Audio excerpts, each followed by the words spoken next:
Hello दोस्तों, एक बार आपका फिर से स्वागत है मेरी यूट्यूब चैनल अकरम एग्री सॉल्यूशंस में। और दोस्तों, जैसा कि आप जानते हैं कि वेजिटेबल क्रॉप्स और जो फील्ड क्रॉप्स होती हैं, टाइम के साथ साथ इनमें फंगस की प्रॉब्लम काफ़ी बढ़ती चली जा रही है।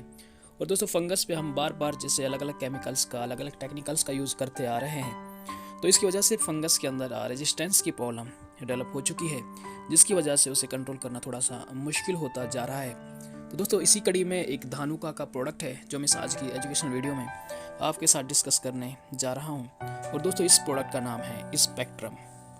और ये स्पेक्ट्रम प्रोडक्ट फंजीसाइड काफ़ी खास है फंगस को कंट्रोल करने के लिए, क्योंकि दोस्तों इसका जो टेक्निकल है वो और जो इसका मोड ऑफ एक्शन है वो बाकी फंजीसाइड से थोड़ा सा अलग है और काफ़ी इफेक्टिवली कंट्रोल करता है ब्रॉड स्पेक्ट्रम फंगस, यानी कि जो कई कैटेगरीज के जो फंगस होते हैं उनको ये बड़ी आसानी से कंट्रोल कर सकता है। तो चलिए दोस्तों, डिटेल में जानते हैं इस प्रोडक्ट के बारे में। अगर आप इस चैनल पर नए हैं तो आप सब्सक्राइब करके हमारी फैमिली का हिस्सा बन सकते हैं। तो वीडियो को शुरू करते हैं।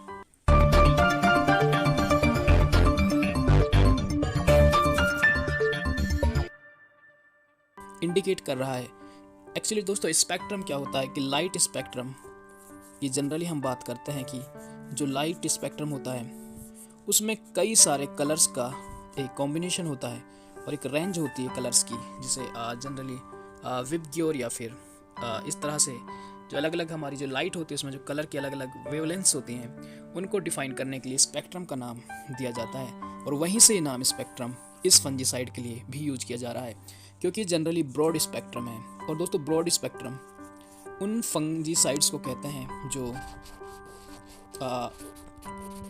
एक से ज़्यादा कैटेगरी के फंगस को कंट्रोल कर सकता है। और दोस्तों, ये फंजीसाइड जो है ड्यूल नेचर का है, यानी कि दोस्तों इसका जो एक्शन है वो ड्यूल है, यानी कि ये कॉन्टैक्ट इन नेचर भी है और ये सिस्टमिक इन नेचर भी है। यानी कि अगर आप इसको स्प्रे करेंगे तो साइट पे जाके भी अपना असर दिखाता है, और अगर ये आप लीफ पर इसे स्प्रे करेंगे तो प्लांट के सिस्टम में जाकर रूट, लीफ, स्टेम, फ्रूट और अलग अलग पार्ट्स पे भी जाकर ये अपना असर दिखाता है। सबसे पहले इसके टेक्निकल्स को जानने की कोशिश करते हैं। दोस्तों, जो स्पेक्ट्रम है वर्ल्ड क्लास फंजीसाइड है, जिसमें मेनली दो टेक्निकल हैं। एजॉक्सीस्ट्रोबिन 11% की फॉर्म में है, टेब्यूकोनाजोल 18.3% की फॉर्म में है। और दोस्तों, अगर इनके हम कॉम्बिनेशन या कंसंट्रेशन की बात करें तो ये SC की फॉर्म में है, यानी कि ये सॉल्यूबल कंसंट्रेट की फॉर्म में है। आपको लिक्विड या फिर गाढ़ा लिक्विड की तरह, जैसे कि दूध की कलर की तरह एक गाढ़ा लिक्विड की फॉर्म में आपको मिलेगा। और दोस्तों, इसमें 11% एजॉक्सीस्ट्रोबिन है और टेब्यूकोनाजोल 18.3% है। दोस्तों, अगर आपने ये टेक्निकल आपको देखने के बाद या सुनने के बाद याद आ रहा होगा कि ये सेम टेक्निकल होता है अडामा कंपनी का एक फंजीसाइड है जिसका नाम है कस्टोडिया।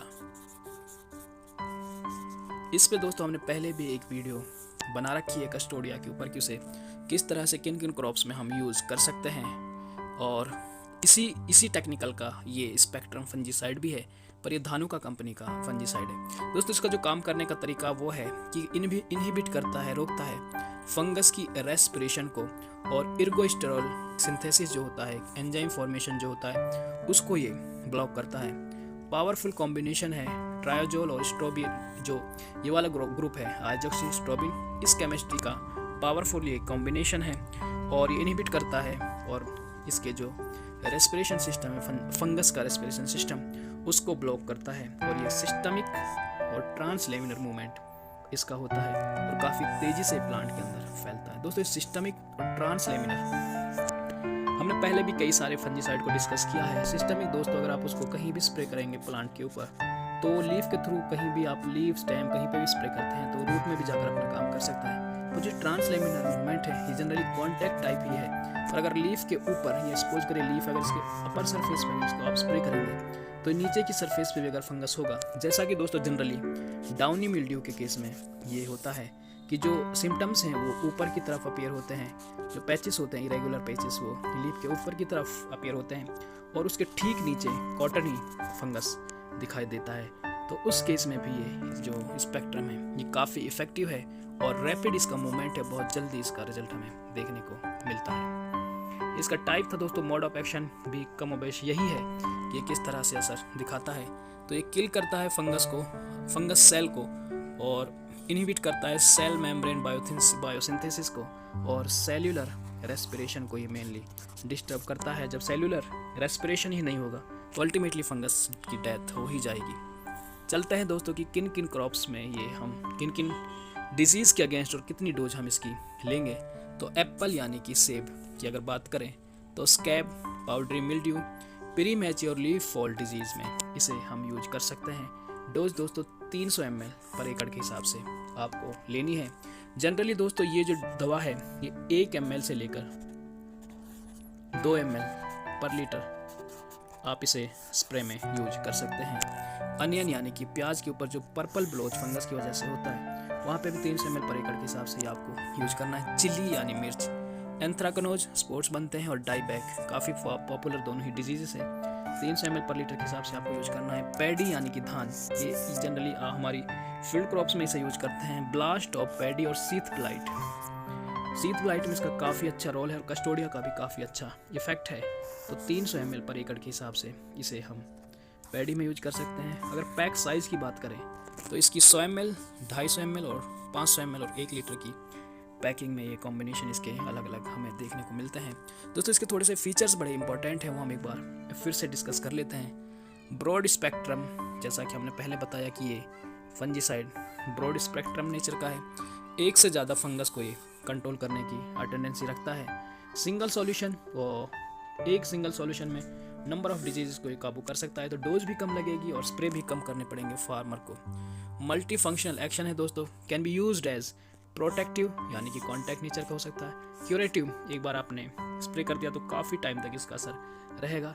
इरेडिकेटिव, फंगस को कम्प्लीटली हमारी क्रॉप सिस्टम से बाहर कर सकता है। ट्रांसलेमिनर, पत्ती के ऊपर स्प्रे करेंगे तो भी नीचे इसका असर हो सकता है, लीफ को आर पार ये भेज सकता है।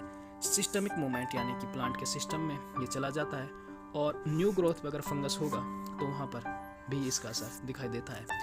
ऐसा नहीं है कि आपको एक बार आपने स्प्रे किया फिर वहाँ से न्यू ग्रोथ हुई तो उसके लिए फिर से स्प्रे करना पड़ेगा, ऐसा नहीं है।